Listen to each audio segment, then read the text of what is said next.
আবারও ডিপ ফেকের শিকার আলিয়া। বলিউড অভিনেত্রী আলিয়া ভাট আবারও ডিপ ফেক ভিডিওর শিকার হলেন। এক কালো কামিজ পরা তরুণীর শরীরে বসিয়ে দেওয়া হয়েছে আলিয়ার চেহারা।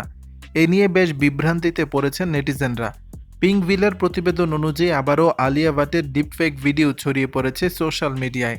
গত মাসেই আলিয়ার মুখের ছবি অভিনেত্রী ওয়ামিকা গাব্বির শরীরে বসিয়ে এআই ভিডিও সোশ্যালে ভাইরাল করা হয়েছিল।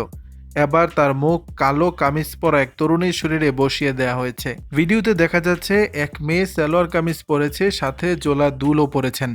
জামার হাতায় নকশাকে ক্যামেরায় দেখাচ্ছেন।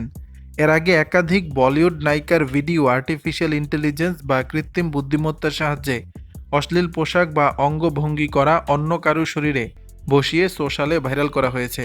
তা নিয়ে বিতর্কও ছড়িয়েছে। সমীক্ষা অবতার নামে এক ইনস্টাগ্রাম ব্যবহারকারী ভিডিওটি পোস্ট করেছেন। প্রোফাইলে লেখা, এখানে সব ভিডিওর এআইয়ের সাহায্যের মাধ্যমে শুধুমাত্র বিনোদনের উদ্দেশ্যে তৈরি। ইতিমধ্যে ভিডিওটি 17 মিলিয়ন দর্শক দেখেছে। দর্শক, বিষয়টি নিয়ে আপনাদের মতামত জানাবেন নিচের কমেন্ট বক্সে।